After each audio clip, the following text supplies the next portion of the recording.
Bonjour à toutes et à tous, donc aujourd'hui nouvelle vidéo top 100, donc le numéro 5, et je vais vous parler de l'album Psalm 69 de Ministry. Donc Ministry c'est quoi? C'est Al Jourgensen le fondateur, chanteur-guitariste qui compose la majorité des morceaux. Et donc Ministry c'est quoi? C'est du metal indus. Donc metal dans le sens où c'est du riff hard rock assez lourd, assez violent, et de l'indus. Donc l'indus c'est le diminutif d'industriel. Donc, il faut vous imaginer étant dans une usine, en fait. Une raffinerie, une fonderie, avec des machines immenses et énormes qui produisent des sons et qui reproduisent leur travail à l'infini, en fait.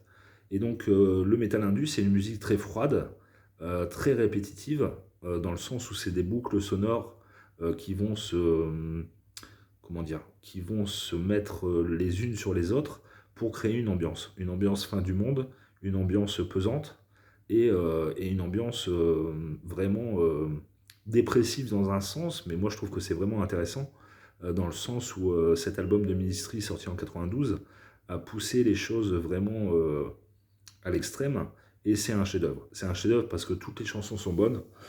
Donc je vais vous, on voit pas le nom du groupe.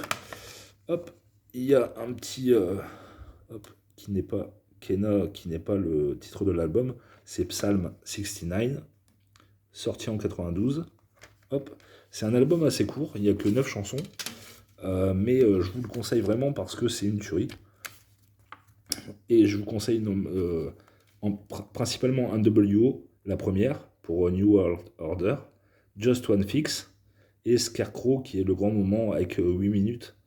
Il faut savoir également que mon père, qui est plutôt branché classique rock, à savoir Dire Straits, Led Zeppelin, Deep Purple, aime beaucoup la chanson NWO, donc New World Order, qu'on écoutait régulièrement en jouant au ping-pong. Donc Ministry, voilà, c'est le chef-d'œuvre. C'est le chef-d'œuvre d'ailleurs de ce groupe. Ils n'arriveront pas à réitérer l'exploit d'un tel album.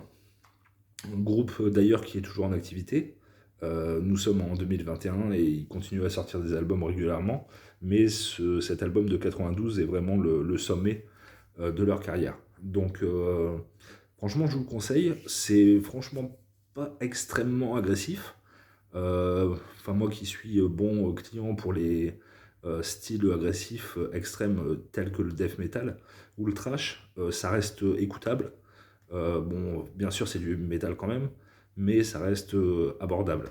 Donc voilà, je vous le conseille vraiment parce que il y a une ambiance qui se dégage de cet album qui est vraiment intéressante et vraiment passionnante en fait. Et ça fait partie du patrimoine et du panthéon de la musique. Voilà. Et ben, bonne découverte et à bientôt. Au revoir.